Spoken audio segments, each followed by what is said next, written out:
шунавандаҳои азиз, ҳоло гуфтори 16-ро аз силсилаи хониши бадеӣ аз рӯи романи Сотим Улуғзода «Восе» дар қироати Муҳаммадҷон Шодиев шунавед.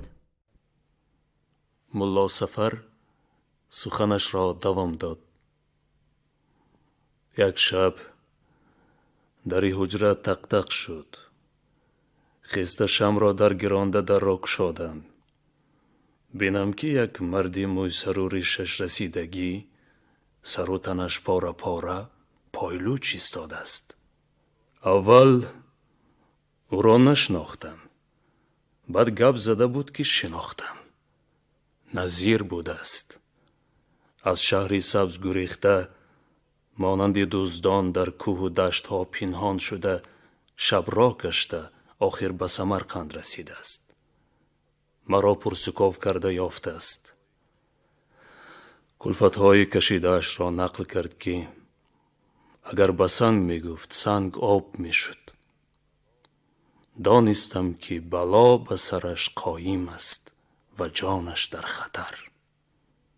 гуфт: ҳамватанам ҳастӣ, мадад хост омадам. андешидам ки ӯро чӣ кор кунам. гуфтам: ба шоҳи зинда мебарамад. садқаи сар 4-5 танга ёфта ба дасти мутаваллӣ медиҳам. ӯ туро дар чиллахонаи мазор пинҳон мекунад. ягон мо чилла менишинӣ, баъд паноҳат ба худо. восе гуфт: домулло, ман бояд ки Назирро ба балҷувон гирифта барам, аммо ӯ беқувват аст, дармонаш нест.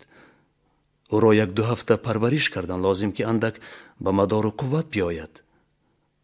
шумо домулло ба Назир ҳамин қадар некӣ кардаед. раҳмат. некиятон аз Назир ё аз ман нагардад, аз худо гардад. акнун аз шумо илтимосам ин ки домулло, боз як некиро дариғ надореду ягон ҷои муносиб ёфта диҳед. ман Назирро ба ҳамон ҷо кӯчонам. ҷои ба иҷора бошад ҳам майлаш, лекин он қадар қимат набошад. ман камтар пул дорам, боз марди корӣ ҳамолӣ карда 1 танга 2 танга меёбам.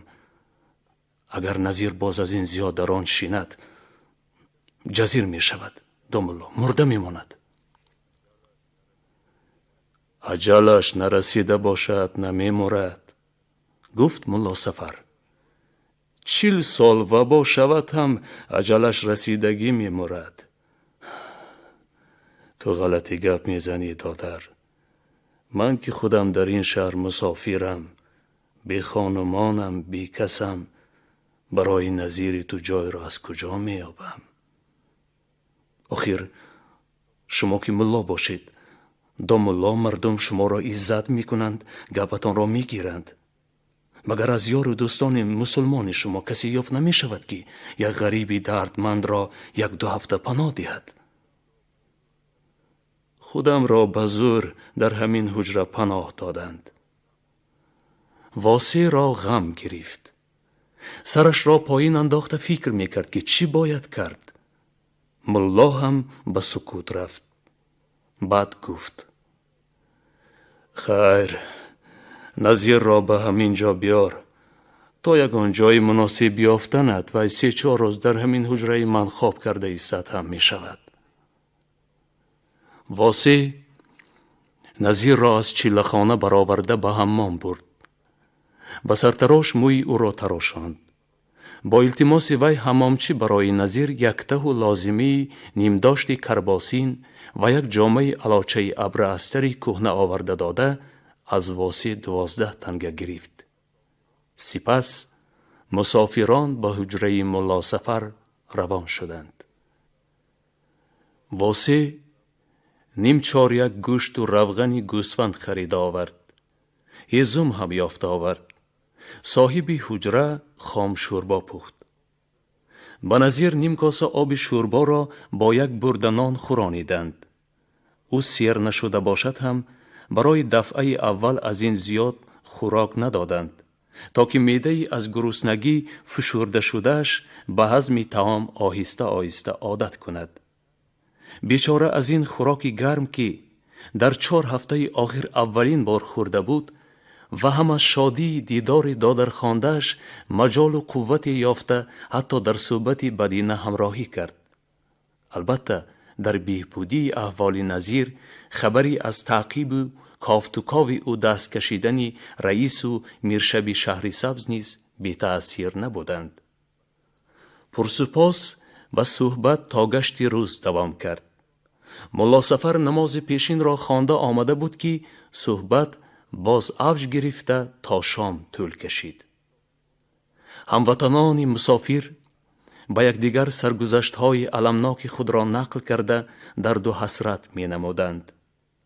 بعد از نماز خفتن خدمتگار مفتی از خانه خوجه‌اینش یک کاسه آش و 2 تا نان آورد. حریفان این خوراک را هم به هم دیدند و بعد چای نوشیده باز سری صحبت را وا کردند.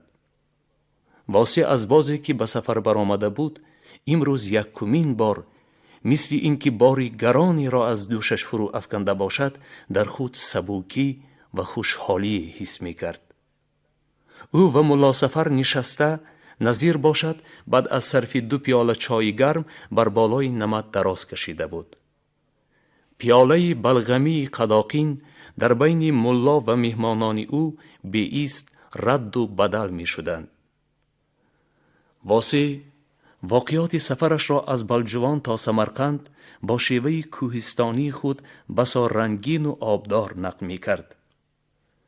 آن شب گوشهای میرزا اکرم بای، سید اسرار متولی مزار خواجه بلجوان، حاکم و رئیس و میرشبی شهرسبز و بسیار شخصان دیگر باید خیلی تفسیده باشند. ملا سفر در حق زکاچی سابق قبادیان گفت: بیشک او باز ترقی می کند، به منصب کلانتر می رسد. کی؟ همین میرزای قاری؟ تعجب کرد واسه. بله، تصدیق کرد ملا سفر. همین میرزای قاری تو. سخنی ملا معمایی بود. تعجبی واسه و نظیر کم نشد، زیاد شد. آنها به معنی کرامت ملا در حق میرزا اکرم بای صرفم نرفتند. ملا سفر معنی سخنش را واضح کرد. به قول ایشان مخدوم گفتو: تا متهمی و دایوسی نکنی، کاسه نلیسی، زیر دستان را زیر پا نکنی و پوست نکنی، به بالای دین و دیانت برآمده توف نکنی، در ملک بخارا به منصب و مرتبه نمی رسی. قاری تو را من می شناسم و از همان خرکلان است که همه این کارها را کرده آمدند و اگر بوی نفع و منصبی را شنوند باز زیادتر می کنند. امیر همین خیل آدمان را دوست می دارد چون که آنها از جنس و ذات خودش می باشد. واسه از افتکار این گپ برایش بسیار غلطی و شوق‌آور آمده بود که یک جنبیده به ملا نزدیکتر نشست. آخرین باری اول بود که او از زبان یک نفر ملا این نوع سخنها را می شنید.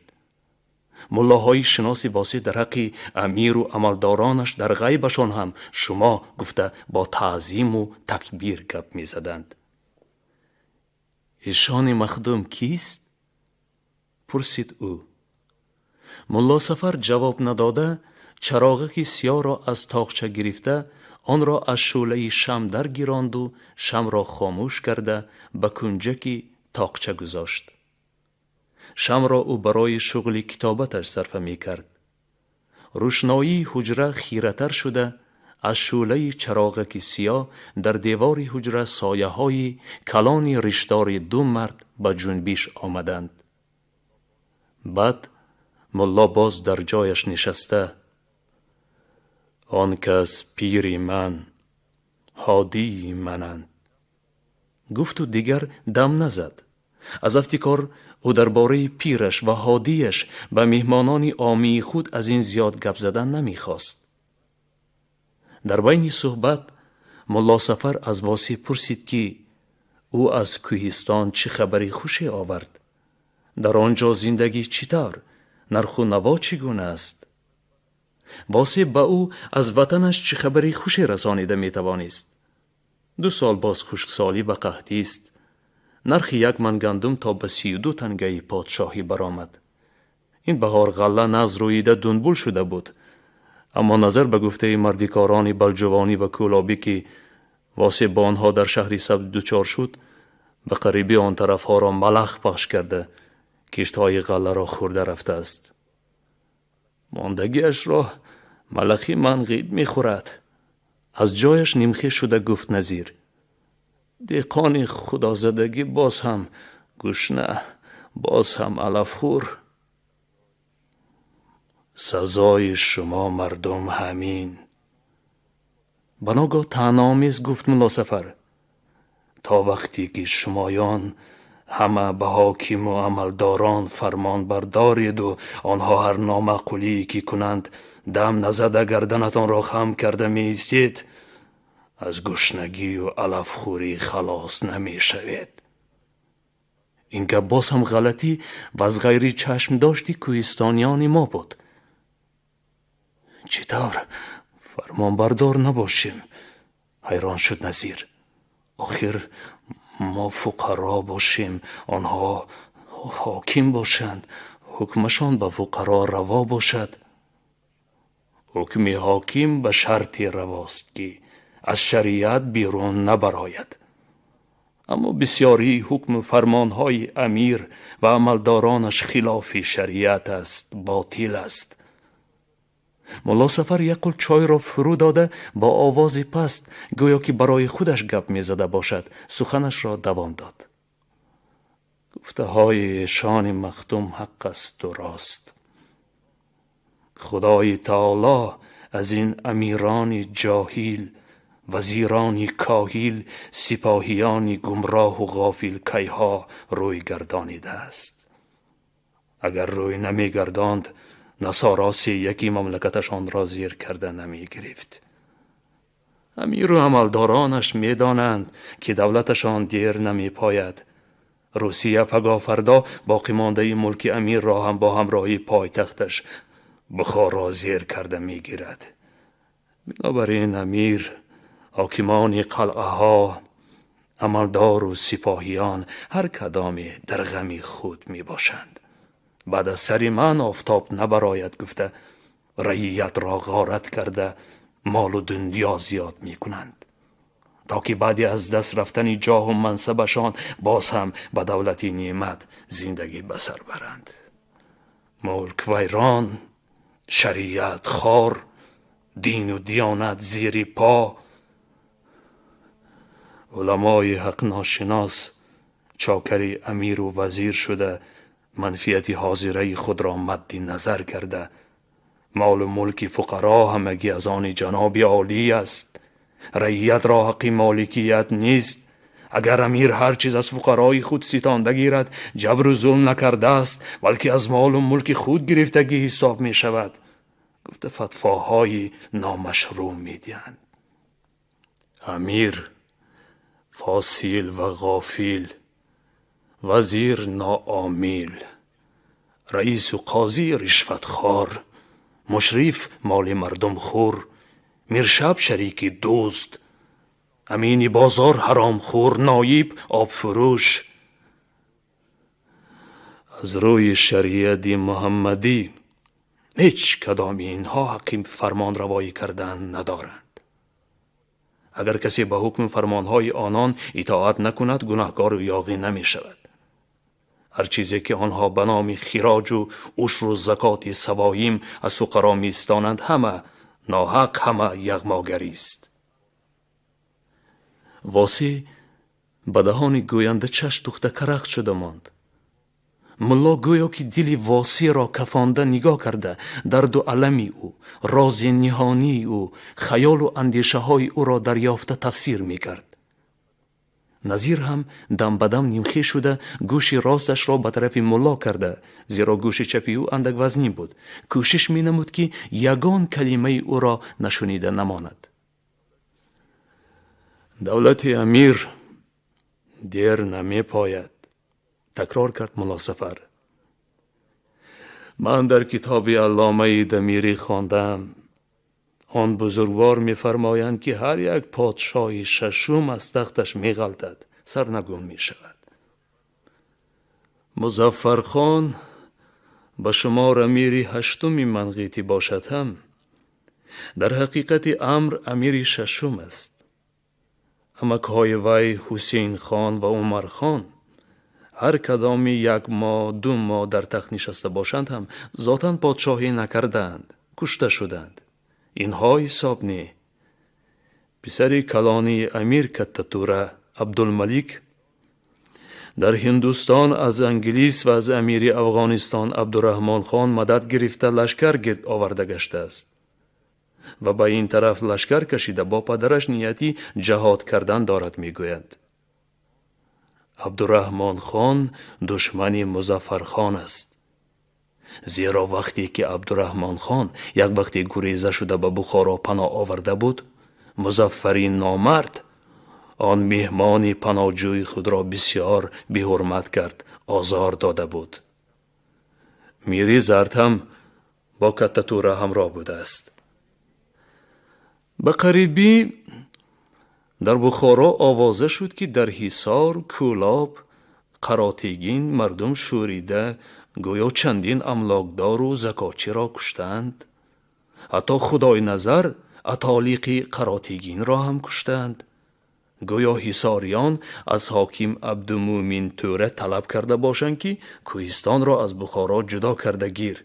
اگر جدا کرده نگیری مایان به تاشکند وکیل خود را فرستاده از حاکم روس خواهش میکنیم آمده حصار را گرفته به خاک روسیه همراه کند. ما همه تبعی روسیه میشویم. آیا تو خبر نداری همین گپ ها راست باشند یا نه؟ از واسی پرسید ملا سفر. خودتان میدانید، جواب داد واسی. در هر یک آوازه راستش هم هست و دروغش هم. کشته شدن اتالیق قراتیگین دروغ است، لیکن در غرب یک روز بازار مردم امین بازار را شپیدند. سببش امینانه را او 2 برابر 3 برابر میچیده است و 31 را به کیسه خودش میانداخته است. 31 را به اتالیق میداد است و 31 دیگرش به خزینه. 2-3 تا نوکر و سرباز را هم زده معیب کردند. اینش راست. من زمستان از برای غله خریدم به قراتیگین رفته بودم. در همان جا این گپ را از آدمانی دیدگی شنیدم. از حصار اگر پرسید آنها با حاکم حصار را از بخارا جدا کن، ما فقرای روسیه میشویم گفته غوغا کرده باشند یا نه، اینش را لیکن نشنیدم، نمیدانم. اما 1-2 بار از زبان حصاریانی به بازار بلجوان آمدگی به گوش خودم شنیدم که میگفتند حاکم عدالت نمی کند. عملدار و سپاهی بسان گرگ و شغال گشنه خودشان را به مال و جان فقرا میزنند. زنان و دختران مردم را بی‌ناموس میکنند. از دست آنها داد ما به هیچ جا نمی رسد. از این خیل حاکم و عملدار به ما فقرای عروض شدن اولاتر است. باز اگر از کوهستان پرسید، در کوهستان هر هفته بلکه هر روزی خدا گاه اینجا گاه آنجا از باعث خراج و زکات جنجال، زن و زنی، شور و غوغا سر میزند. ملا سفر و مهمانان او با همین نوع صحبت شب را قریب به صبح رسانیده نزدیک بامداد خواب کردند. ملا سفر 1.5 ساعت غنب کرد و برخاسته به نماز بامداد رفت. واسی باشد تا ساعت خوابش نبرده در بالای سخنان ملا سفر فکر می کرد و به خود سوال می داد که ملا این همه سر و اسرار امیران، حاکمان، عملداران، سپاهیان را از کجا می داند و پیر او ایشان مخدوم کی باشد؟ ملا سفر زندگی پرمشقتی به سر برده بود. در سن 12 سالگی با پدر بینوایش در پی رزق و روزی از بلجوان به مرغیلان فرغانه آمده، پدرش در غربت مرده، خودش یتیمی در 1 نفر داملای مکتبدار شده از وی خط و سواد تاجیکی و عربی آموخت. بچه زیرک و خوش ذهن بود. چون به طفیل دستیاری داماللایش و جورگی شاگردان او، پسران کاسب و هنرمندان شهر، به حولی ها و استاخانه های پدران آنها رفت و آمد داشت، به کار آن استاها ذهن مانده خود به خود زرگری، نقاشی را یاد می گیرد. از عالمی سود و زیان بیخبر و در طریق کسب و معاش ناعامل که بود، به علاوه دستمایه هم نداشت، بعدها نتوانست استاخانه کشاده مستقلاً به یکی از هنرهای خود مشغولی کند.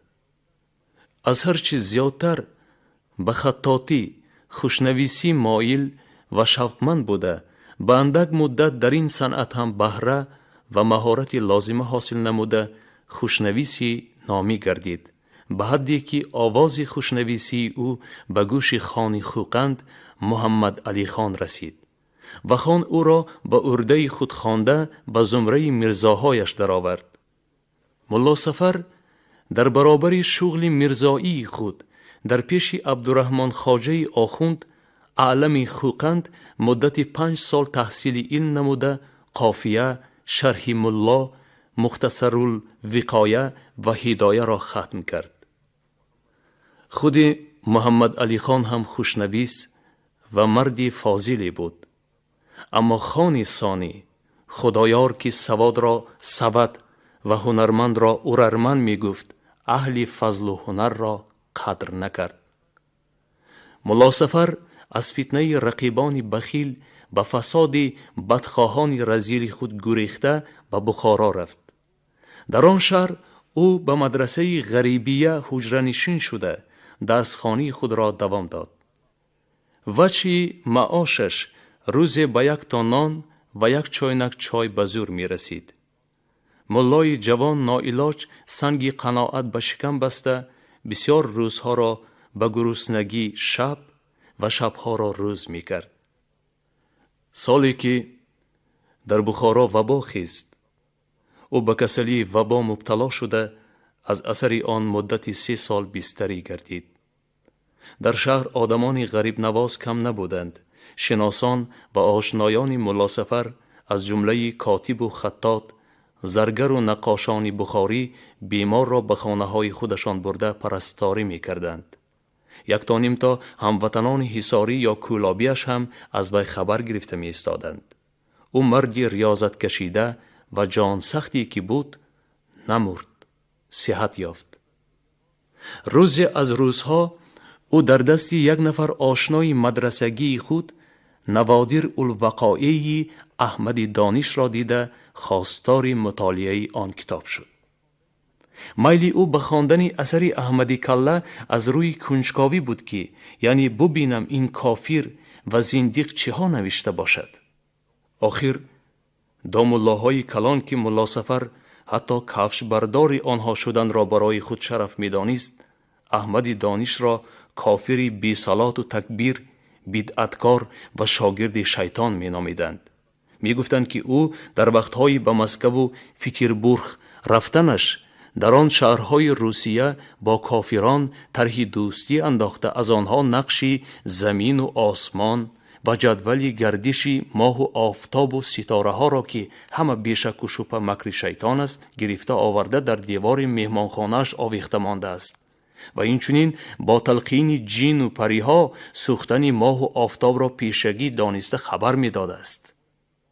باز می گفتند که او دامالله‌های کلان شیخ و ایشانهای صاحب کرامت را حرمت نمی کند و نظرش نمی گیرد که این هم یک علامتی کافری اوست. ملا صفر هر باری که از زبان دامالله‌ها این نفسخنها را می شنید به آن دوزخی به احمدی کله غایبانه لعنت ها می فرستاد. اما اینک نوادر الوقایع کتاب کلان احمدی کله، آشنای ملا صفر آن را لطفاً 2-3 روزه برای مطالعه به او داد. ملا خواب 3-4 شبه را وقف این کتاب نموده آن را در روشنایی شمع خوانده برآمد. خوانده روان فکرش درباره مؤلف کتاب دیگر شدن گرفت. از صحیفه های کتاب کم کم در نظر او یک دانشمند علامه نویسنده زبردست حقیقت نگار ارزی وجود می کرد.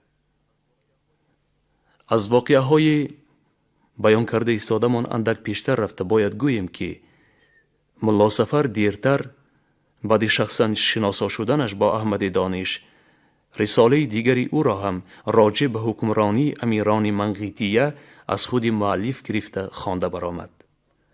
نوادر الوقایع و رساله به ملای ما چنان تأثیری کردند که از آن بعد او به همه چیز با چشم احمد مختوم دانش نگاه می کرد. او را خصوصا حقگویی و ناترسی مخدوم در تنقید امیران و حاکمان ستمگر، سپاهیان غدار، مدرسان جاهل، رئیس و قاضی های کاهل و غیره به حیرت انداخت، مفتون کرد.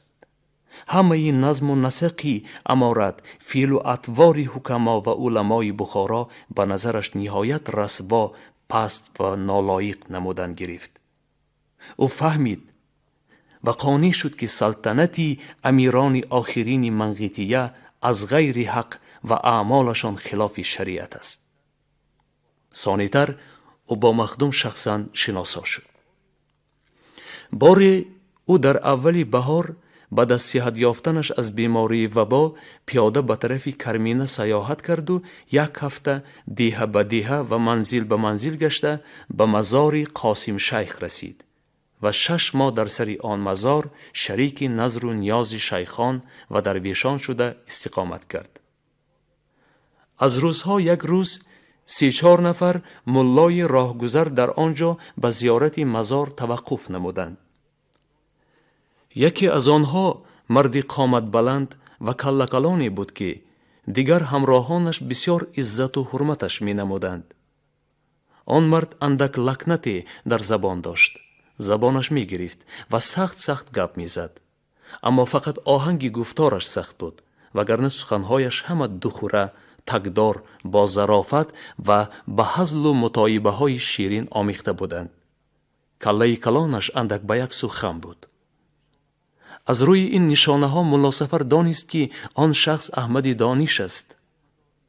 ملای مزارنشینی ما که دیر باز تمنای دیدار و دستبوسی آن عزیز را در دل داشت، به هیچ مقدمه یک باره به پای او غلطیده کفش خاکالودش را بوسید و گریست. در حالتی که رویش به زمین بود آواز قهرآلود مخدوم را شنید که با زبان گرفته و لکنتدار سخت می گفت: این چه ذلت، چه زبونی است؟ شما کیستید؟ چرا خودتان را اینقدر خوار می دارید؟ من خودم کیستم که با پایم می غلطید؟ خیزید. ملا صفر حیران شد، سراسیمه گردید. او در عمرش به پای بسیار عزیزان صاحب کرامت جبهه‌سایی کرده بود. همه آنها تعظیم و تواضع او را همچون یک نشانه عادی اخلاصمندی و ثوابجویی پذیرفته در حقش دعا می کردند. بنابراین آنچه که حالا ملای ما از این ایشان شنید تماما از غیر چشم داشت او بود. بنده ملا صفری کاتب و نقاشم. برخواسته 2 دستی ادب به پیش گرفته گفت ملا صفر: بنده دیر باز مشتاق دیدار فیضبار و شرف آثار حضرتم بودم. شکر که امروز به کرمی ربانی و عنایتی سبحانی به دیدارشان مشرف شدم. شما گفتار 16 رو از روی رمانی صوتی ملکزاده واسه در قرائت محمد جان شودیف شنیدید.